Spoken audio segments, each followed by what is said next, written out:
আমাদের চ্যানেলটি সাবস্ক্রাইব করুন এবং কোনো ভিডিও মিস না করতে চাইলে পাশের বেল আইকনটিতে ক্লিক করুন।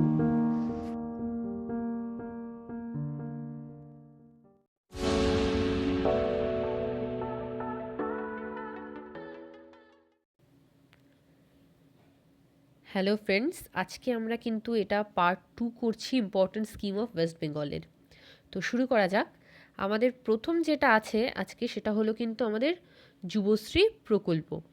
এটা অনেকেই শুনেছে এটার নাম। তো এটা আমাদের লেবার ডিপার্টমেন্ট বা শ্রম দপ্তরের আওতাভুক্ত, আর এটা চালু হয়েছিল ৩রা অক্টোবর 2013-তে। তো যুবশ্রী প্রকল্পটা ছিল 18 থেকে, বা এখনও আছে, সেটা হলো 18 থেকে 45 বছরের যুবক যুবতীদের জন্য, যারা এখনও কোনো চাকরি পায়নি তাদের জন্য, যাদের এমপ্লয়মেন্ট ব্যাংকে নাম নথিভুক্ত করা আছে এবং যারা মিনিমাম 8 পাস, তারা মাসে 1,500 টাকা করে একটা ভাতা পাবে। তো যুবশ্রী প্রকল্পটা ছিল এটা, তাদের জন্য করা হয়েছিল। আচ্ছা, নেক্সট আমাদের আছে মুক্তিধারা প্রকল্প। মুক্তিধারা প্রকল্প হলো স্বনির্ভর গোষ্ঠী ও স্বনিযুক্তি দপ্তর, যেটা self help group and self employment ডিপার্টমেন্টের আন্ডারে। এটা কিন্তু 7ই মার্চ 2013-তে লঞ্চ হয়েছিল। তো মুক্তিধারা প্রকল্পটা অ্যাকচুয়ালি এটা কিন্তু আমাদের ওয়েস্ট বেঙ্গল গভর্নমেন্ট, প্লাস এটা কিন্তু নাবার্ড যেটা আছে আমাদের, যেটা national bank for agriculture and rural development, যেটা সেই ব্যাংকও কিন্তু এখানে আর্থিক সহায়তা দেয়। মানে এটা যৌথ প্রকল্প আমাদের ওয়েস্ট বেঙ্গল গভর্নমেন্ট প্লাস নাবার্ডের। তো এটা কি, এটা একটা মানে স্বনির্ভর গোষ্ঠী, প্রশিক্ষণ দেওয়ার জন্য একটা স্বনির্ভর গোষ্ঠী করা হয়েছিল, তাদের সরকারিভাবে প্রশিক্ষণও যাতে দেওয়া হয়। এবার সেই খরচটা কিন্তু আমাদের সরকার আর নাবার্ড থেকে দেওয়া হবে। নেক্সট আমাদের কি আছে, সমব্যথী প্রকল্প।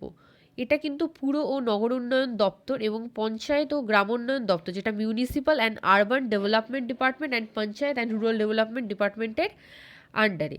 তো সমব্যথী প্রকল্পটা হলো, এই প্রকল্পে যারা দারিদ্র শ্রেণী, মানে যাদের পরিবারের কোনো লোক মারা যাওয়ার পর তাকে তার সৎকার করা বা কবর দেওয়া প্রভৃতি করার জন্য টাকা আর কি নেই, তো তাদের সরকার 2,000 টাকা করে দেওয়া হয় আর কি সরকার থেকে, যাতে তার মৃত্যুর পর তাদের আত্মীয়দের হাতে দেওয়া হয়, যাতে তাদের নিকটাত্মীয়রা তাদের সেই মৃতের সৎকার করতে পারে, এছাড়া যাদের কবর দেব এবং অন্যান্য রীতিনীতি যা যা হয় সেগুলো যাতে করতে পারে।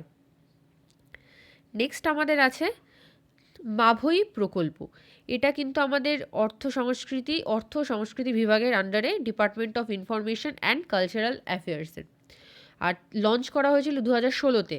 তো মাভৈ প্রকল্পটার আরেকটা নাম, যেই নামে আর কি বেশি জানা যায়, সেটা হলো এটা কিন্তু আমাদের West Bengal health scheme for the journalist, মানে আমাদের যে সাংবাদিক আছে ওয়েস্ট বেঙ্গলের, তাদের জন্য এটা তাদের হেলথ স্কিম একটা।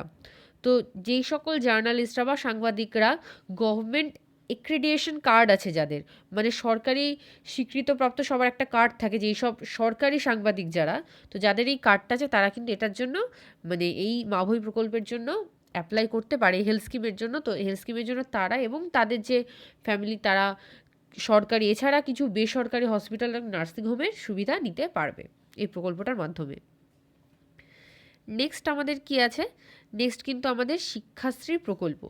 এটা আমাদের অনগ্রসর শ্রেণী কল্যাণ দপ্তর এবং আদিবাসী উন্নয়ন দপ্তরের আওতাভুক্ত, যেটা backward classes welfare department and tribal development ডিপার্টমেন্টের আন্ডারে। তো শিক্ষাশ্রী প্রকল্পটার মাধ্যমে কি করা হয়, ক্লাস 5 থেকে 8-এ যেসব ছাত্রছাত্রীরা পড়াশোনা করে তাদের মধ্যে তফসিলি জাতি, মানে এটা কিন্তু সম্পূর্ণ তফসিলি জাতি এবং আদিবাসীদের জন্য। তো তফসিলি জাতির যে সকল ছেলেমেয়েরা ক্লাস 5 থেকে 7-এ পড়ে, তাদের 750 টাকা করে দেওয়া হয় এককালীন বছরে, এবং 8-এ যারা পড়ে তাদের কিন্তু 800 টাকা করে দেওয়া হয়, মানে প্রত্যেক বছর এককালীন, মানে প্রত্যেক বছর কিন্তু এটা তাদের দেওয়া হয় যতদিন তারা ক্লাস 8-এ পড়ে, মানে 1 বছর, আর 5 থেকে 7। আর তপশিলি আদিবাসীদের ক্ষেত্রে কিন্তু ক্লাস 5 থেকে 8 পুরো 4 বছরের জন্যই আর কি 800 টাকা করে দেওয়া হয়। মানে এটা কিন্তু একটা বার্ষিক বৃত্তি সেই সকল দারিদ্র বা সেই সকল পিছিয়ে পড়া শ্রেণীর ছেলে মেয়েদের জন্য। নেক্সট আমাদের কিন্তু আছে সবলা স্কিম। এটা নারী ও শিশু উন্নয়ন এবং সমাজ কল্যাণ দপ্তরের women child development and social welfare. তো এই ডিপার্টমেন্টের আন্ডারে কিন্তু আমাদের আরেকটা স্কিমও ছিল, যেটা খুব ইম্পর্ট্যান্ট, আমরা আগের টায় পড়েছিলাম, কন্যাশ্রী প্রকল্প। সেটাও কিন্তু আমাদের women and child development and social ওয়েলফেয়ারের আন্ডারেই ছিল। তো তো সবলা স্কিমটা কি? সবলা স্কিমটা হলো মানে কিছু স্বনির্ভর গোষ্ঠী আছে আমাদের যেগুলো, সেই স্বনির্ভর গোষ্ঠীর থেকে মানে তারা কিছু খাবার তৈরি করবে এবং সেই সব খাবারগুলো কি অঙ্গনারীর মাধ্যমে কিশোরীদের দেওয়া হবে, মানে তাদের স্কুলে, তারা যেসব স্কুলে পড়ে সেই সব কিশোরীদের দেওয়া হবে সেই অঙ্গনারীর মাধ্যমে, যাতে তাদের পুষ্টির দিকটা লক্ষ্য রাখা হয়। এবং এগুলো যেই সব কিশোরীদের দেওয়া হয় তাদের একটা কার্ড থাকে, কার্ড করে দেওয়া হয়েছে সরকার থেকে, সেটাকে কিশোরী কার্ড বলে, যেটাতে তাদের ইন্ডিভিজুয়ালি সবার আর কি পুষ্টি কতটা আছে সেটা সম্পর্কে লেখা থাকে সেই সব কিশোরীদের। এবং পুষ্টির দিক বাদেও তাদের কী দেওয়া হয়, কিছু সরকারি কিছু বৃত্তি এবং প্রশিক্ষণমূলক কিছু বৃত্তি তাদের কিন্তু সরকার থেকে দেওয়া হয়, যাতে তাদের উন্নতি করা যায় শারীরিকভাবে এবং তাদের মানে পড়াশোনার দিক থেকেও কিছু উন্নতি হয়।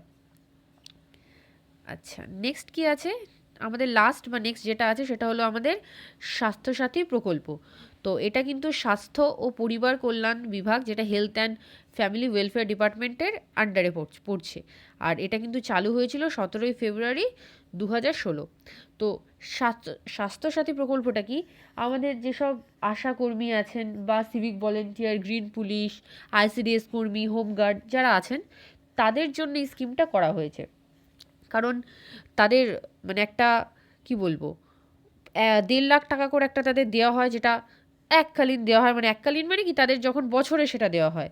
এবং 3.5 লাখ টাকা করেও দেওয়া হয় যদি কোনো তাদের বড় কোনো রোগ হয়ে থাকে। কিসের জন্য? যাতে তারা প্রাইভেট হসপিটাল, নার্সিংহোম কিছু কিছু আছে সেগুলোর আন্ডারে তারা যাতে চিকিৎসা চালিয়ে যেতে পারে, তাদের বা তাদের ফ্যামিলির মধ্যে যারা পড়ে, মা বাবা, স্ত্রী, হাজব্যান্ড, তাদের চিকিৎসা চালাতে পারে। তো এই স্বাস্থ্যসাথী প্রকল্পের আন্ডারে যারা পড়ে তাদের কিন্তু একটা করে কার্ড হয়, যেটা স্মার্ট কার্ডের মতন হয়, মানে যেটাকে ইউজ করে তারা মানে এই সব সুবিধাগুলো কিন্তু তারা প্রাইভেট হসপিটালে অ্যাভেল করতে পারবে। তো আজকেও আমরা ইম্পর্টেন্ট 7টার মতন করে নিলাম আমরা স্কিম সম্পর্কে আলোচনা। তো নেক্সট আমরা আরও স্কিম আলোচনা করব নেক্সট ভিডিওগুলোতে। তো তোমরা সেগুলো ফলো করতে থাকো। আর আজকের ভিডিওটা যদি ভালো লাগে তো অবশ্যই লাইক করবে, শেয়ার করবে সকলের সাথে। এবং তোমরা যদি আজকে প্রথম আমাদের চ্যানেলটা দেখে থাকো তো অবশ্যই সাবস্ক্রাইব করবে। আর এই পিডিএফটা কিন্তু তোমরা ডেসক্রিপশন বক্সে পেয়ে যাবে। তো আজকে এখানে, নেক্সট ভিডিওতে তোমাদের সাথে আবার দেখা হচ্ছে।